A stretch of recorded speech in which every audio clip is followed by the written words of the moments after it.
Hello and welcome to today's episode. I am Deepthi Taneja, teaching economics in Delhi College of Arts and Commerce, Delhi University. Following independence in 1947, India has made great efforts to foster industrialization with the aim of promoting economic development.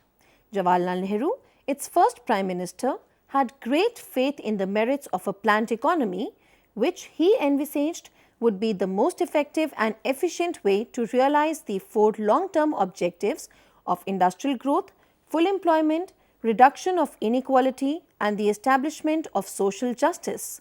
Accordingly, the first 5-year plan commenced shortly after independence in 1950-51 and it has been followed by a series of 5-year plans up to the very present. However, an examination of India's industrial performance since independence reveals that a number of industrial units were reporting sick. In India, the term sick unit refers to economically unviable firms which are kept alive in the public interest by means of subsidies of various kinds. Since this practice is common and large parts of the industrial sector are affected, this phenomenon is referred to as industrial sickness. To give some idea of the scale of the problem, in 1985, there were already 1,20,000 sick units, of which only about 60 closed during that year. This was according to World Bank 1989 report. Recognizing that scarce resources were locked up in unviable firms on a great scale, the Government of India eventually enacted the special legislation to tackle this problem, namely the Sick Industrial Companies Special Provision Act 1985. In this backdrop, today's lecture will focus on the problem of industrial sickness. The specific objectives of this episode would be understanding the concepts and criteria for identification of sick units, factors responsible for the industrial sickness, measures adopted by the government to tackle sickness in the small scale and the non-small scale industrial sectors, understanding the problems with the Sick Industries Companies Act (SICA), and finally, answering whether declaration of a unit as sick may be used as a strategic device.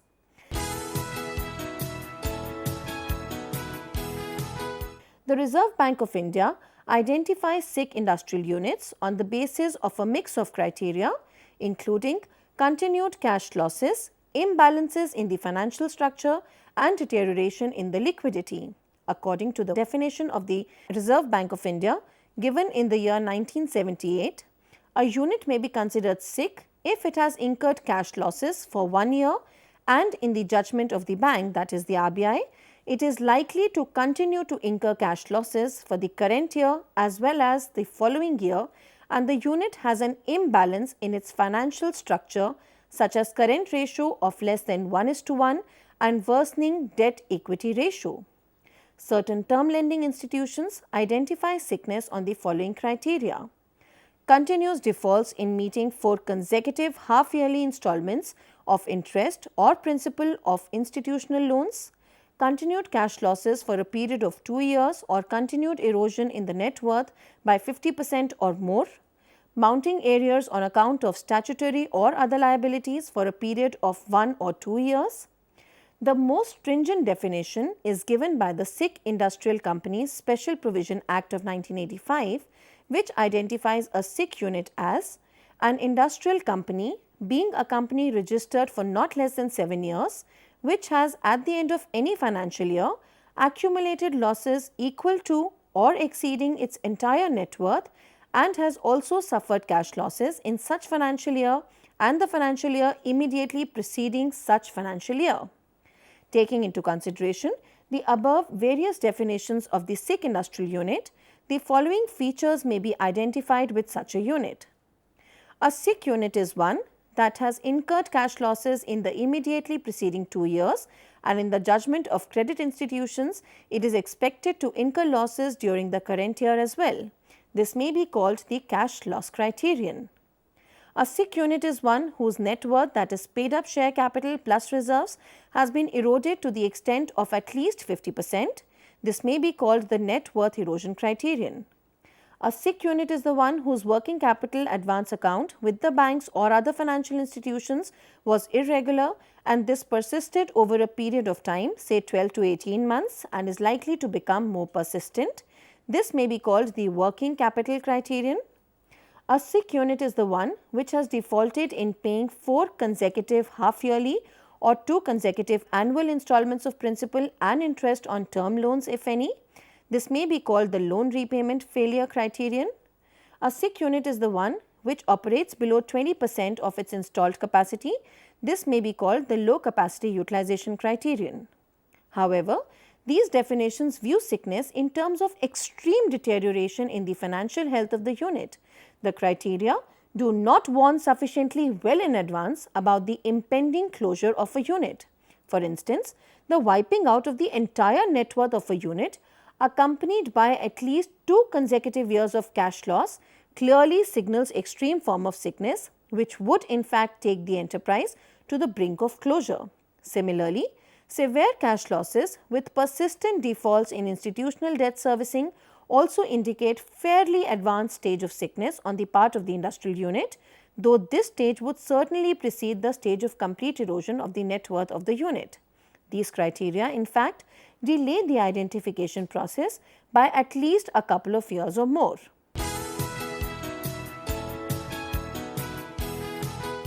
According to literature, the key factors responsible for the emergence of industrial sickness are the licensing system, the promotion of priority sectors such as small scale or backward industries on ideological grounds, restrictions on foreign trade and foreign collaborations, labor market rigidities, and development financing. These are discussed in detail now.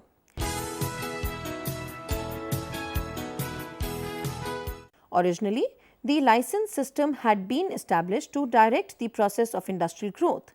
In a resource-scarce economy such as India, licensing served as an instrument for translating the broad priorities and targets of economic policy into concrete industrial capacities.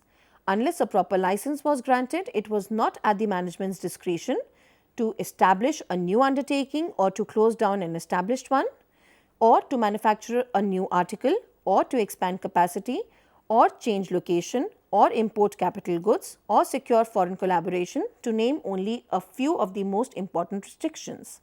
In particular, the Industries Development and Regulation Act (IDRA) 1951 identified a list of industries considered important on strategic grounds that should be exclusively owned by the government, like arms and atomic energy, railways, etc. Moreover, some key or basic industries like coal, iron and steel, and infrastructure facilities like aircraft, ships and telephones was subject to the control of both the national and the state governments. The rationale behind such practice was grounded in the mistrust of private profit maximization and the belief that only state-owned enterprises could reliably supply basic needs in these fields. However, this created a major cause for mismanagement of some state-owned enterprises, fueled by the belief that the government would always be at the rescue in case some failure happens. It was only the new economic policy of 1991 that virtually dismantled licensing. Only 8 industries remained on the list reserved for the public sector, and compulsory industrial licensing was abolished for all but 16 strategic industries.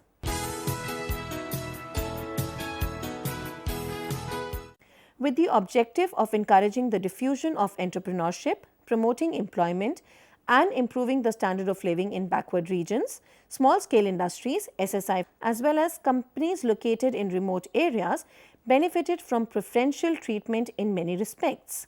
SSI firms were exempted from the requirement to obtain an entry license and were allowed to expand capacity at their own discretion.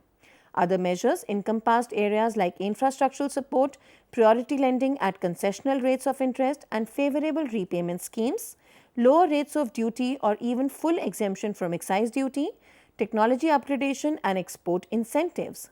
Furthermore, the government maintained preferential purchasing contracts and followed a policy of generous product reservation. The extent of small-scale product reservation rose steadily until by 1991, the manufacturing of 836 items was exclusively reserved for small-scale industrial undertakings.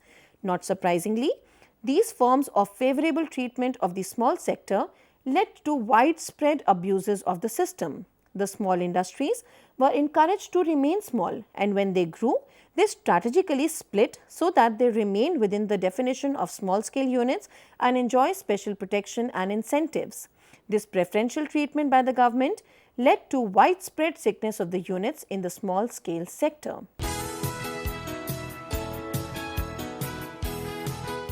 India's post-independence foreign trade policy was guided by the massive trade protection in the course of an import substitution strategy.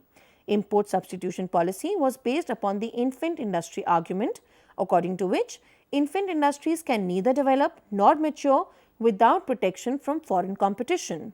Hence, in order to provide protection to domestic industries from the foreign competition, a complex system of import licensing was set up, supplemented by high tariff rates.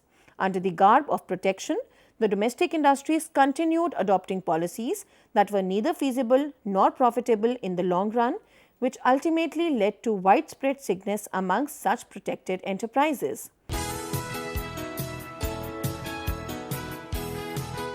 In India, there are numerous labour laws on the books. The mere number of labour-related laws may serve as a first indicator that labour issues assume overwhelming importance in India.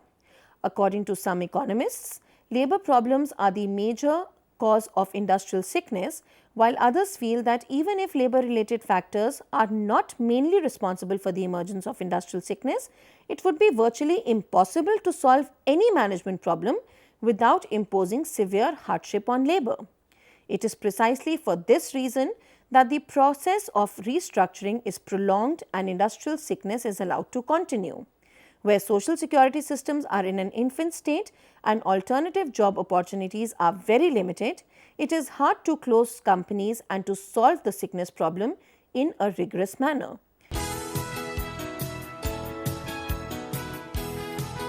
Industrialization hinges upon the availability of adequate sources of finance because industrial undertakings require funds to finance initial fixed capital expenditure and working capital needs. By the time of independence, conventional sources of finance such as shares and debentures, commercial banks and indigenous bankers proved to be insufficient to meet the growing demand for capital funds. With the best of intentions to overcome such an obstacle to industrial development, the Indian government subsequently established various term lending institutions like the Industrial Finance Corporation of India (IFCI), the Industrial Development Bank of India (IDBI), the Small Industries Development Bank of India (SIDBI), and the State Financial Corporation (SFCs), etc. These and other institutions have been set up for other reasons than short-term profit maximization. Rather, they are conceived in the role as catalysts to industrial development and accordingly are referred to as Development Financial Institutions or DFIs for short. In fulfillment of their role, the DFIs run programs to promote balanced regional development, to develop priority sectors and to assist priority customers. In 1979, the government mandated that 33% of all credit extended by banks should be reserved to certain priority sectors. In 1985, this ratio was increased to 40% of net loans, which is also the current ratio. It is widely believed that the consequences of direct lending policies have been very damaging and that such policies became an obstacle to achieving the long-run objective of economic growth. Banks and DFIs have been constrained in their ability to allocate credit freely, and the lack of sufficient numbers of viable projects in the priority sector has led to very poor quality loans. Where interest rates were subsidized and often negative in real terms, and where the creditor could not credibly enforce loan repayment, firms would become excessively leveraged and increasingly exposed to the risk of default in bad states of business. Once these had actually plunged a firm into financial distress, additional loans were readily sanctioned with the hope that granting even more finance would protect outstanding claims and could thereby ensure debt repayment at some point in future. However, This hope rarely materialized for many priority sector lendings and resulted in massive sickness among these priority sectors, especially the small-scale industrial sector. Some economists have categorized these factors for industrial sickness into two groups, namely the exogenous factors and endogenous factors. Some of the exogenous factors relate to such factors as government policies pertaining to production, prices and distribution, change in the investment pattern following new priorities in the plans, and shortage of power, transport, raw materials, etc.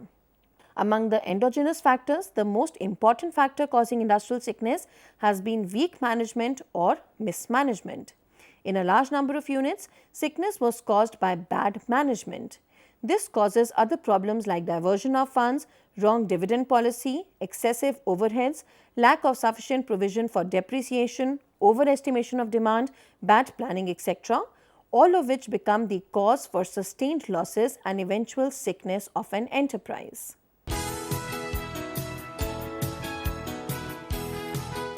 We shall now turn our attention to the measures and policies adopted by the government to tackle the problem of industrial sickness.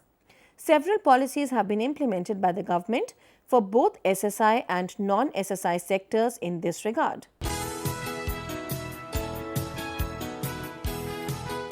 The problem of industrial sickness in the SSI sector needs to be treated differently from the problem of sickness of the large units. The need is for increasing the competitive strength and viability of small units. To tackle the problem of rehabilitation of potentially viable sick SSI units, the RBI constituted a working group on November 25, 2000 under the chairmanship of Shri S.S. Kohli, the then chairman of Indian Banks Association, to look into the issue. The working group submitted its report in May 2001.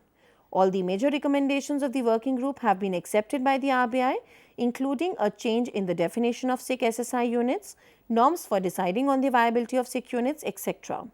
The revised definition would enable banks to take action at an early stage for revival of the units. Based on the accepted recommendations of the working group, the RBI has drawn up the revised guidelines for rehabilitation of sick SSI units, which have been circulated on January 16, 2002 to all the banks for implementation.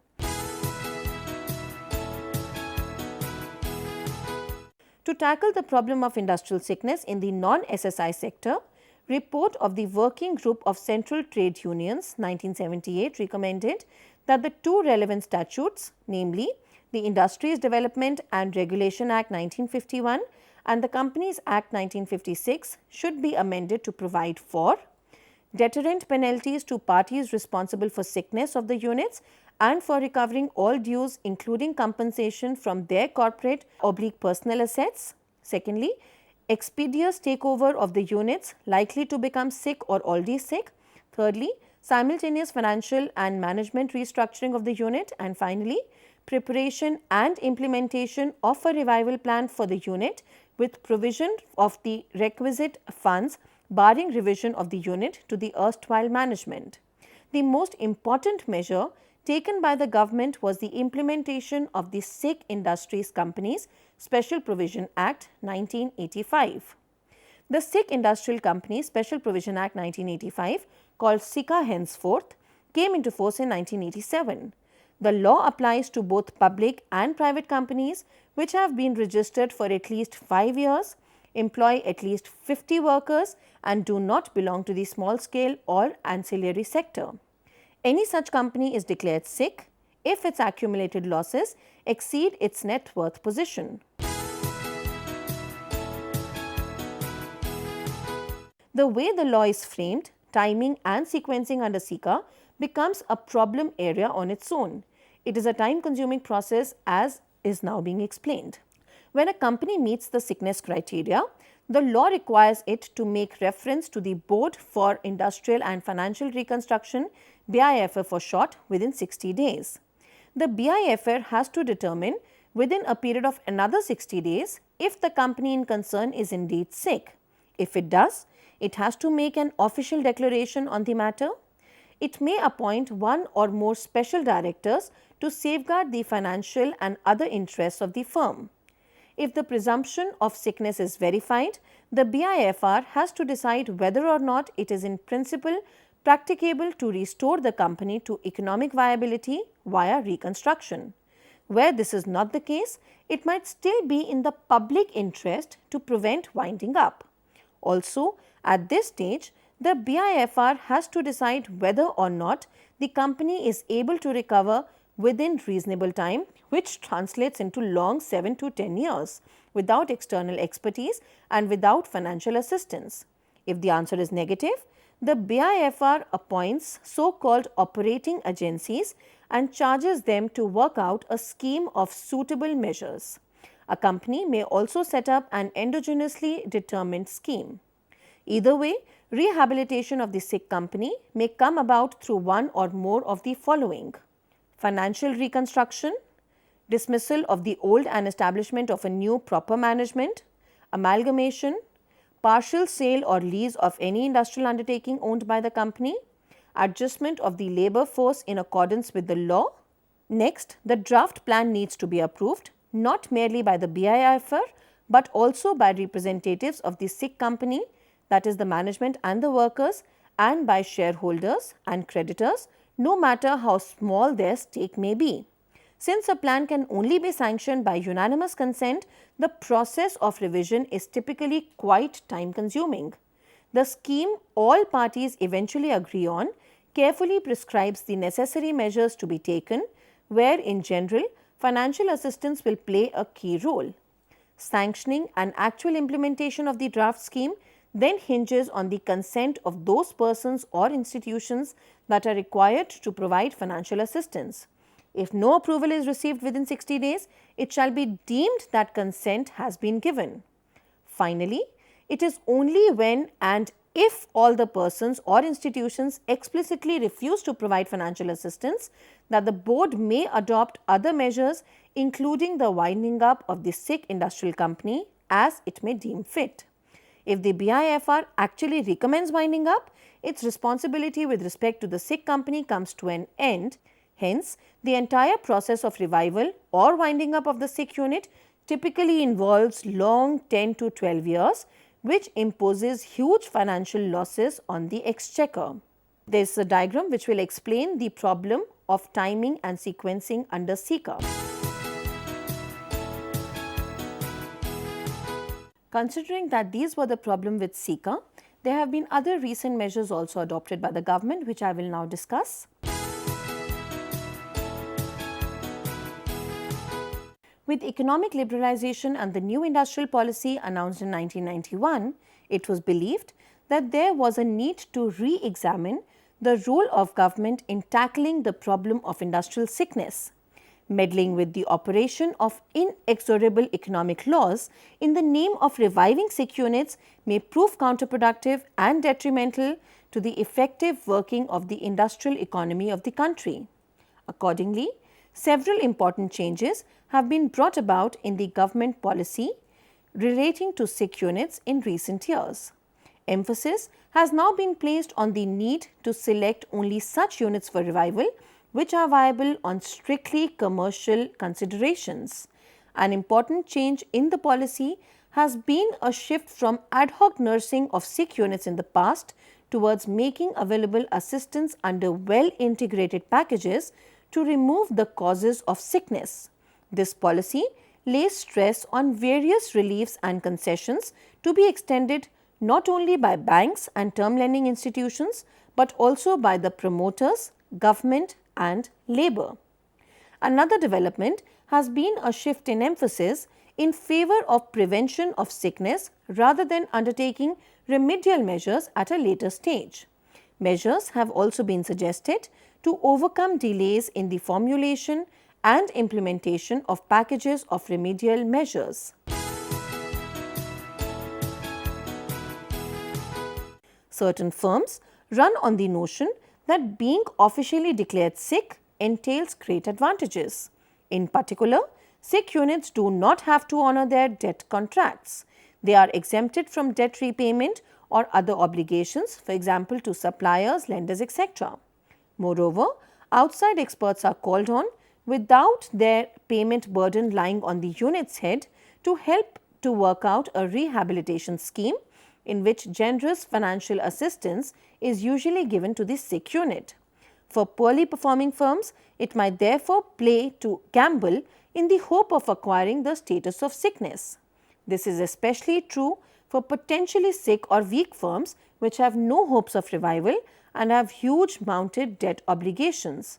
In the Indian scenario, therefore, it is not unheard of that the unit has been declared sick, but their promoters are enjoying all the amenities of life just as before.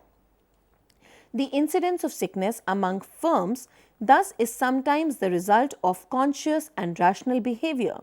The principal actor is some politician who assists highly indebted firms with further government and DFI funds precisely in order to run them into sickness.